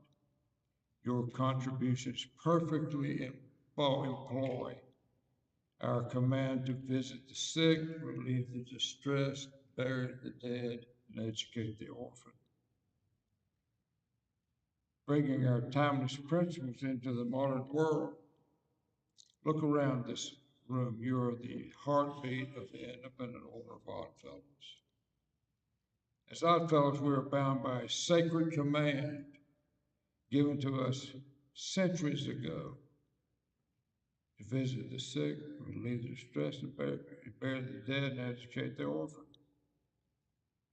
In the modern world, that final charge to educate takes on powerful meaning. Higher education is the ultimate gateway to opportunity, yet its skyrocketing costs place it out of reach for so many bright young students who are trying to get an education. When you donate to our Loan and Scholarship Fund, you are answering that historic fraternal call.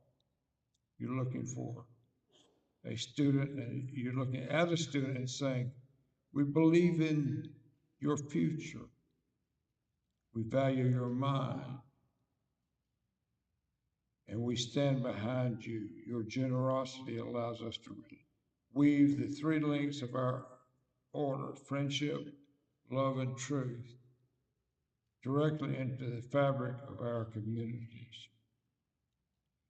Through your gifts, friendship becomes a tangible hand extended to a student in need. Love becomes the investment we make in the next generation.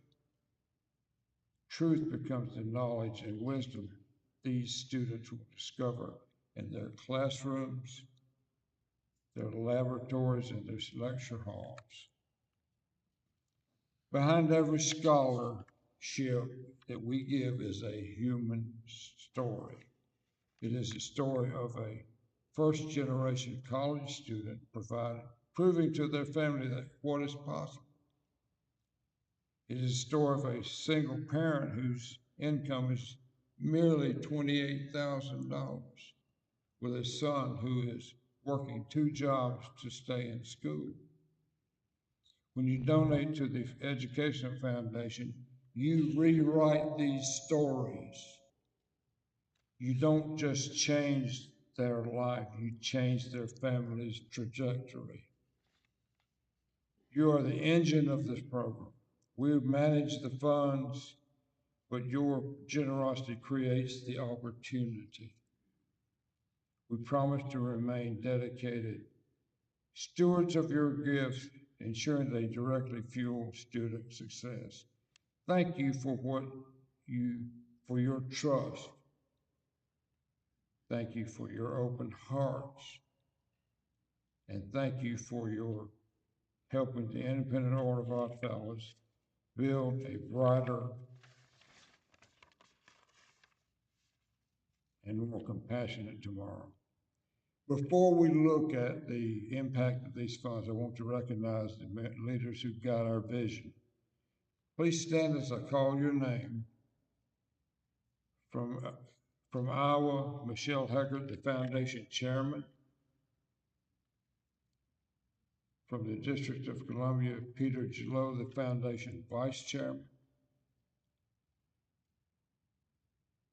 Jim Bott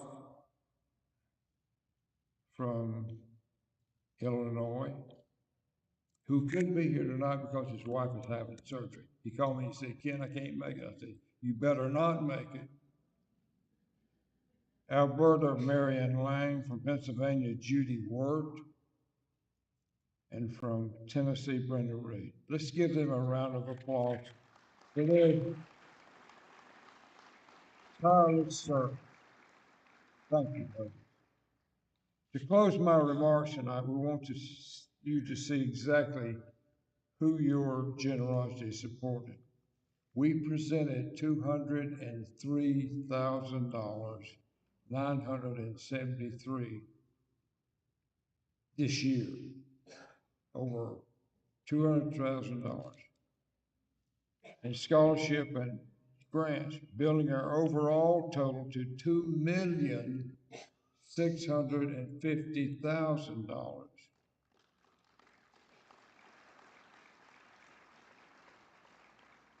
Please turn your attention to the screen as we proudly introduce the 2026 Educational Foundation Scholars.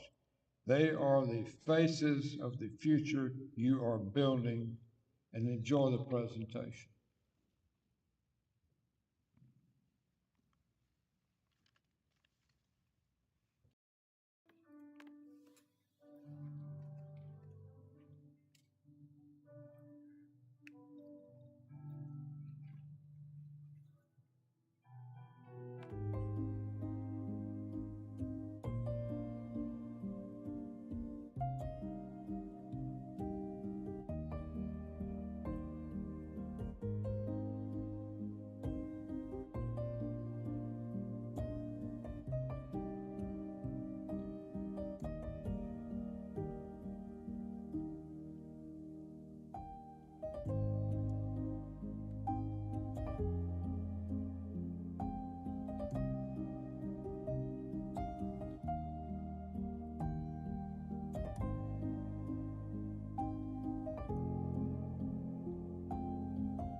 behalf of the foundation and the students whose lives you are changing, thank you for your continued partnership and your unwavering generosity.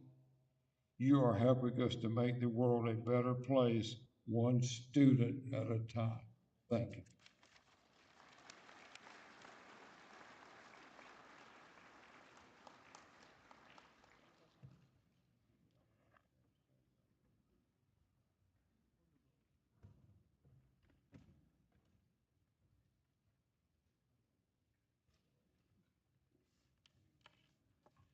All righty. I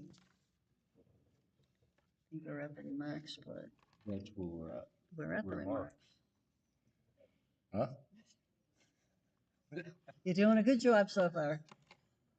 We're at remarks. It is my honor and privilege to introduce General Commanding Marion Owens of the General Military Council.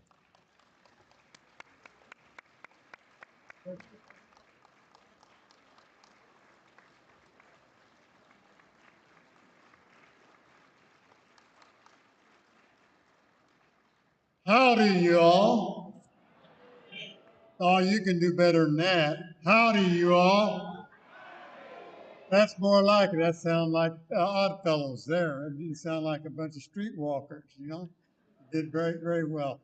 I'd like to reflect on the current year of the General Military Council this past season. Everything that I had planned to do and wanted to do, and with guidance of majority, in fact, everyone that has a uniform on has presented something to me to help us grow and be successful. Without them, my expectations of some of the programs that we had would not have been coming. Their leadership, their guidance, their knowledge, their willing to move forward is second to none, and they exceeded all my expectations. I just, not wishing, but I think this ought to be a 2 or 3 year job, so you got time to finish all the things that you can get going. To pass them on to your successor, I have done that to my deputy general commanding and assured him that he has 150% support from me, myself, being the junior general commanding, and the officers. He took a lot of my officers and put them on his staff too. So they will continue to work, and I sincerely thank him there. I had a major project of Wounded Warriors Canada and Wounded Warriors USA. I had a coin, and then I had a pin as well. And that it'll be published, so I'm not going to say what it was, but it exceeded my expectations by tens of thousands of dollars. And it's the challenge coins, surprisingly, I would tell them, you get a pin, and a challenge coin for $10, or you can have 3 for 20. I sold a lot of $20 pins for 3 of them for $20. Then they stop and say, wait a minute, that wasn't right, I just too late. So, but again, the future of the General Military Council is strong. We're like all the other units. We have more people dying than we have coming in, but we're working diligently to increase our membership by supporting our encampment units throughout the United States, because you got to be one of them before you can be one of us. And we have worked diligently with them, and it's just heartwarming to visit a jurisdiction and see what's going on. You can read about it, you can hear about it, it means nothing till you get there, then you feel it here. And I've been overwhelmed by it. I've had some health problems, have not been able to travel, couldn't fly, couldn't eat bacon or pork chops or ham. That's because they put some pig stents in my kidney and I didn't want to eat a relative. But anyway, it's worked successfully, and to pick one out and try to make them stand or have them stand and thank them would be an injustice for the rest of them because they're all here right tonight. And they know my feelings, and I certainly appreciate them. And I wish all the units here successful meetings, and you can do that through work. My theme was "Together We Will." I can stand here tonight and proudly say, we did.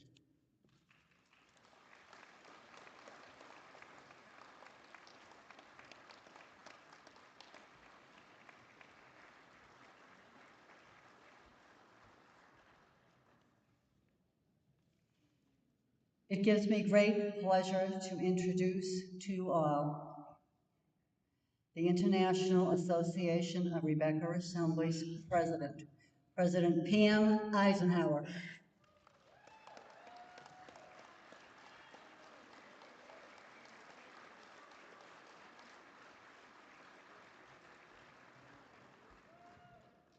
Well, good evening. Welcome to Texas. Welcome to Frisco. I tell you what a nice evening this has been to see all of the jurisdictions that have won plaques. I think next year all of us need to be in that running, right? We all need to go home and plant trees. We all need to go home and help with fundraisers so you can be up here and be receiving a plaque. We need to help continue supporting these programs. And thank you for doing that tonight. Thank you for doing that all year long. Thank you, representatives, for being here to accept the awards for your jurisdiction. Please take back to your jurisdictions how proud we are of you. And thank you for your support to these. We look forward to seeing you tomorrow at our session. We hope that you have a rest of your good evening. And we will see you in the morning. Thank you.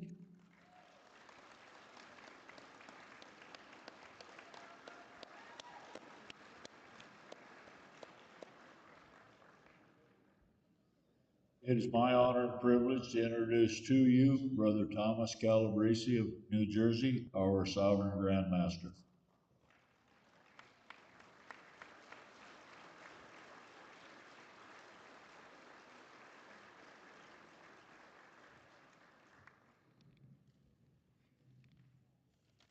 I had a longer speech, but due to the time limit, I'm just going to read one line because I'll save the rest for tomorrow, but this one line wouldn't work tomorrow. So, to my appointed staff, thank you for being out there in the hallway the past 2 days. If my session runs as smooth as you registered all the representatives and members, we will have an excellent session. So thank you for that. And it's been an honor and a privilege to go up the line with my two counterparts. And I'm going to ask you to help me out once again. And would you help me hand out some awards?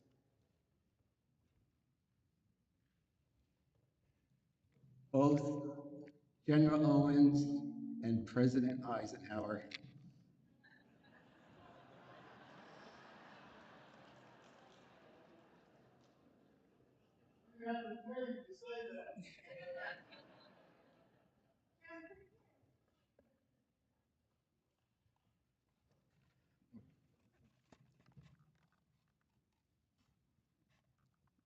The next couple read the same. The Sovereign Grand Lodge Independent Order of Odd Fellows Lighthouse Award is hereby presented. This award for being an example of odd fellowship, doing the job that we have to do while passing through. And the first one is Good Shepherd Lodge, number 65.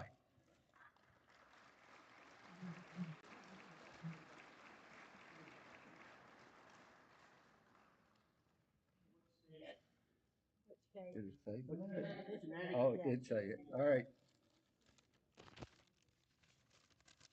The second one goes, the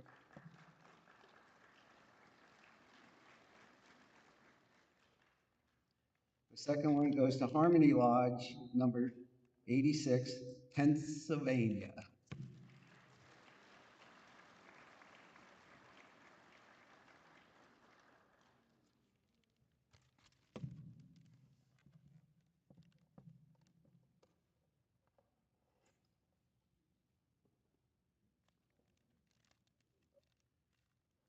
The next one, Olive Branch, Rebecca Lodge, number 9, North Dakota.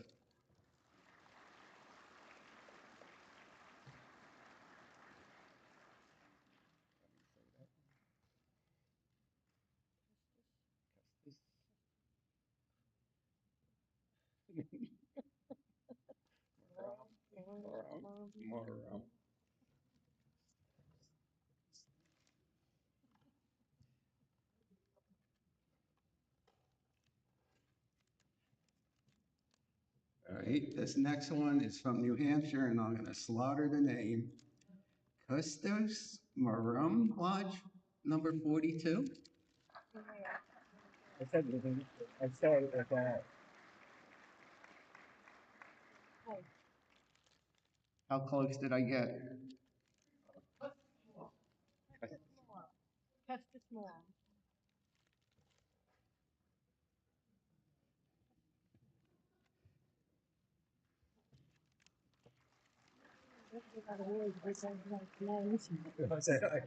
I picked that one.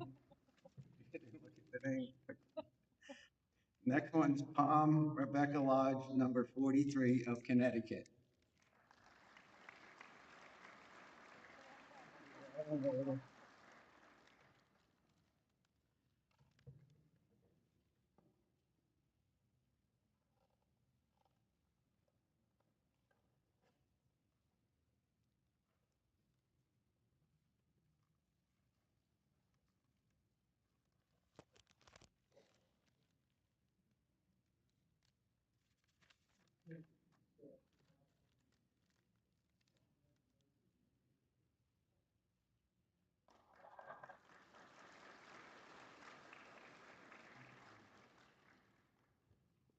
Now, this next one, I'm not sure where it is or where it is, something called Burlington Lodge, number 22, somewhere called New Jersey.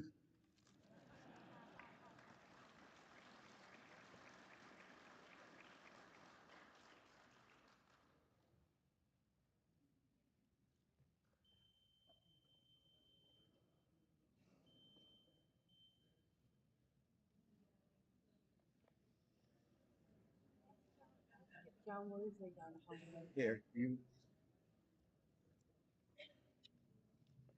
Brother John Woosley, were you able to get a hold? Oh. Okay, thank you. I'll just read it and then we can maybe give it to them tomorrow morning. This next award, it reads the Sovereign Grand Lodge Independent Order of Odd Fellows, and then, oh, this is you too. So I could have got you to read this. International Association of Rebecca Assembly, Winston-Salem, North Carolina, Make a Difference IOOF Award. It says, is hereby presented this award for being an example of odd fellowship, doing the job that we have to do while passing through. And this person had a little injury doing cannonballs with his son in the pool. And there is awaiting surgery on his leg. Charlie Stevenson. So we were gonna try to, what did you call it, FaceTime or something, but we weren't able to get him. Maybe we could get him some other time during the week, but.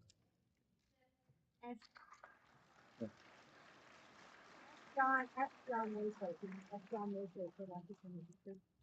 John Woosley, Would you like to come? would you like to come get this?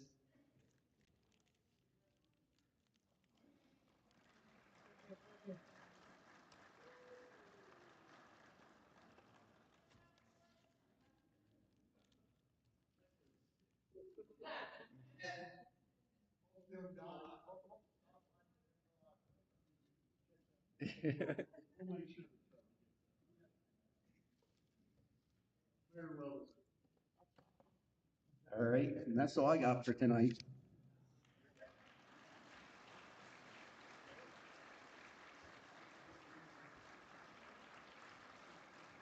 Invocation, right?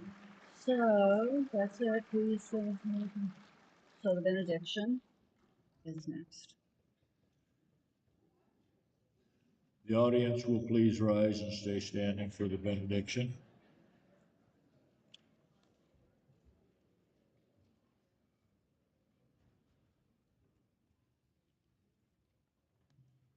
Let's pray. Gracious Heavenly Father, once again, thank you for all the blessings you've given us. Help us to work hard tomorrow, throughout the week, to work and improve our fellowship and make it better. Help us to work together, be kind to one another, and get things accomplished. Once again, give us safe traveling mercies as we leave this meeting and this session so we can go back to our home lodges and organizations and then show them what we do at Sovereign Grand Lodge.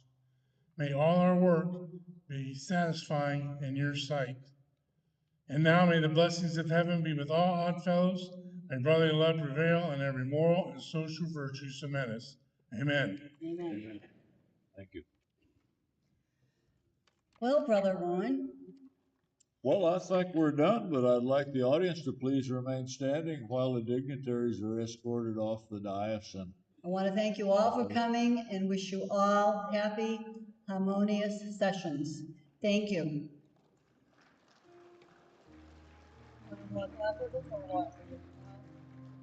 We're good.